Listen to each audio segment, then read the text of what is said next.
Hi, guys, and welcome to Story Time with Key.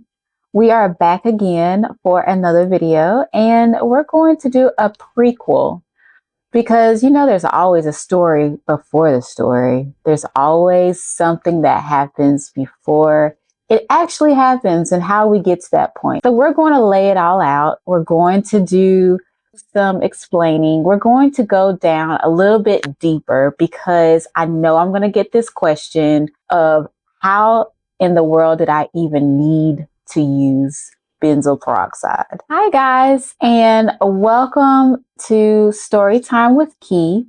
We are back again for another video. So we're going to get down to it and we're going to release all the things. But look, you need to watch Story Time with Key. Don't do it now. Do not leave off of this video. I want you to get all of the information. So do not leave. Go do it after you finish watching this one. I will leave it in the cards at the top. And yeah, let's get into it. The question is, why did I even start using benzoyl peroxide? If you know me, I am super crafty.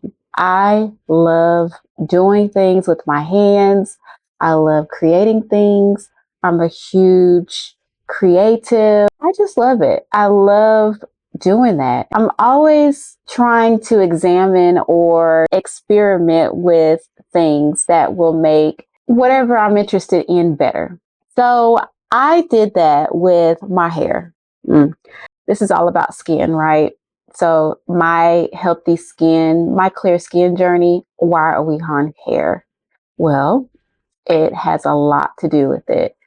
So I am natural. I have been natural since 2011. What I've always done is been interested in trying out new products because there's always better products. You always want to keep yourself elevating and going to the next level. There's always a greater product. Well, I found out that my hair doesn't do well with glycerin. So I cannot tolerate glycerin. As soon as use glycerin in my hair and I walk outside, my hair is going to swell because glycerin is something that will allow moisture to attract. So if you do not have a lot of moisture in your hair, glycerin will be the perfect product for you. If you don't struggle with moisture, or if you don't struggle with dryness, then glycerin may or may not work for you. It just depends on your hair type, your hair structure. It just depends. So I know for me, glycerin doesn't work for my natural hair. I'm always very particular about the products that I use. Well, I, being the crafty person that I am, the creative, the one that's always trying to experiment with all things, I am going to figure out what can work for my hair and what can I do that is natural. I got into this whole natural kick, like everything was holistic. That's what I did. So I purchased a lot of natural products, things that didn't have too many chemicals in it. I was what they say on the curly girl method, where I didn't use a lot of silicone. I didn't use things that was harsh for my hair, that would strip it of its natural oils. I was super particular about the products that I use. I set out to find those products or even just create those products myself. That could go right and that could go wrong. So you choose which way it went. Um, it went wrong. It went completely left. I tried so many different things, and let me break it down. I used what was called the Avederic routine. Avederic, is that right? Pronunciation. Guys, it's been so long since I've done that, so let's pronounce it. Ayurvedic. Ah, Ayurvedic. Ayurvedic. I got into this routine where I used a lot of herbs. I used powders that was able to mix into oils like ashwagandha. I use Brahmi, Alma, Bringraj, because those herbs, those powders would give you strength to your follicles, to your scalp. And it was something that was making your hair shiny. It made your hair stronger. It made it grow. So that's essentially what I was set out to do. I wanted my hair to grow. I wanted it to get strong, and I wanted to strengthen my scalp. I set out on that journey. I used a lot of herbs as well. Like I also did black teas. I did onion. I did garlic to make sure that I could get the product and the result that I wanted for my hair. Doing that, I was throwing off the pH balance of my hair, and my scalp was pretty much tearing up my hair. I eventually started to see like a film on my hair. Whenever I did my normal routine, I would do my hair oiling, I would do pre-poos, I would do my normal routine. So I would untwist my hair and I would have a complete mess. It was just very mushy because my hair was so soiled, thinking that it was oiled and it was super helpful for my hair. But actually, it was pretty much dirtying up my hair. Even though I was shampooing it on a weekly basis and deep conditioning, it did not cleanse my hair properly. So imagine how much all of that was damaging my hair essentially. Now, it works for some people. I am not putting it down, but I think you have to know the science behind it correctly in order for it to work, because I think it does work. Definitely does work. But for me, in my case, I think I need to make sure that my hair is cleansed. And when I say cleansed, it is clarified, because my hair cannot handle that. Okay. So it's not for everybody, but I'm not going to knock it because I know that it works for some. And people have completely seen huge transformations with it. But just for me, it did not work for me. Well, in that process, I was seeing my hair being drenched with oil. It was mushy.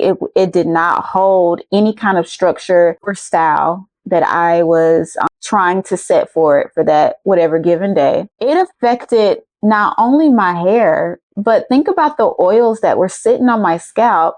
And sometimes I would go and do an overnight oil pre-poo before I shampooed my hair that next day. I'm sleeping with the oil with a shower cap and with my hair wrap. That oil is just seeping into my skin. Just seeping into my skin. I've never had skin issues. All of that oil was completely clogging up my pores. I did not realize that. And so I started to have a lot of what people will call fungal acne. It wasn't fungal acne. I'll get into that a little bit later. But I was having a lot of raised bumps on my forehead, and I did not know what it was. Now I know that it was white comedones. So white comedones are raised bumps on the skin. It does not formulate into an actual pimple or your typical acne. You can't pop it. You can't do anything. You got to let it go away on its own. What I did was I tried to find a skincare routine that would take care of that. Well, the person that I am, I told you just a moment ago, I am super creative. I love experimenting. I love crafting. What did I do? I stopped doing the hair experiment.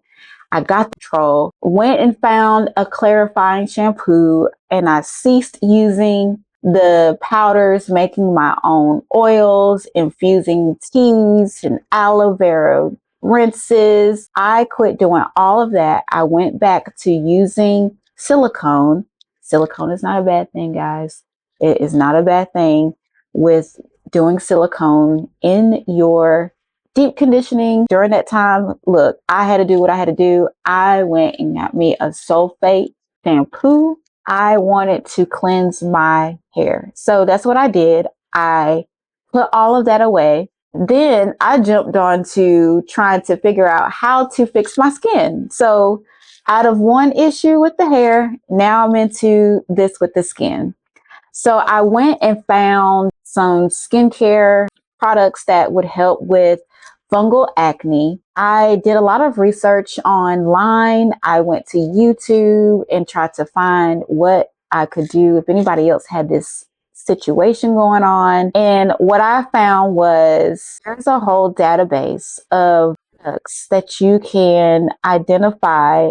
You go and look up the ingredients and you point out what is a fungal acne safe product. I will link that website down below if you're ever interested, but you can go to the website, you can look up the ingredients and how harsh it is on your skin and if it is considered a fungal acne safe product. Okay. I was super particular about the ingredients that I was using on my skin, down to the point where I would be in a store searching for products and I would stand there, look up the ingredients. I would copy and paste the ingredients into the database on that website, and I would make sure that the product was completely safe to use before I used it. So fungal acne, I mean, I'm still kind of on the fence on if that's even a thing. Because I've heard that it is, and then heard that it's not. I don't know. But what I believed, I thought I had that. But like I said, I came to find out that it was actually closed comedones. What I was doing then was trying to get away from products that were going to essentially feed the acne. So I was super particular about the products that I was using because I did not want to feed the acne. That's what I did. I was on a mission to find out what to use that was safe for my skin. I found a few products that were super helpful during that time. And I researched and I found out products that work for others. And what did I find? Lo and behold, I found benzoyl peroxide.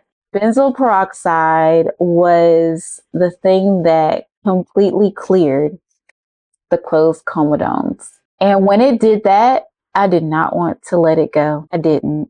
I could not see myself splitting ways with something that was so amazing. I used benzoyl peroxide. I had a nice toner. It was almost like an antiseptic toner.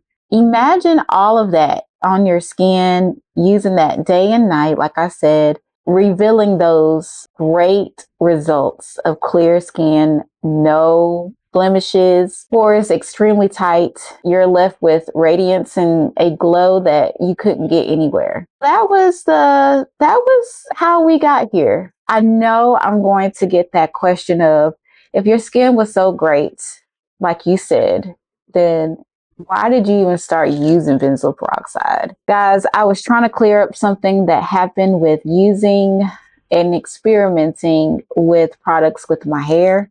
I found benzoyl peroxide. It worked. I didn't want to split from it. That was the end of it. So I hope that was helpful for you all. And if you want to know more, I mean, hey, comment down below. Don't forget to like, comment, and subscribe. And thanks, guys, for watching. Bye.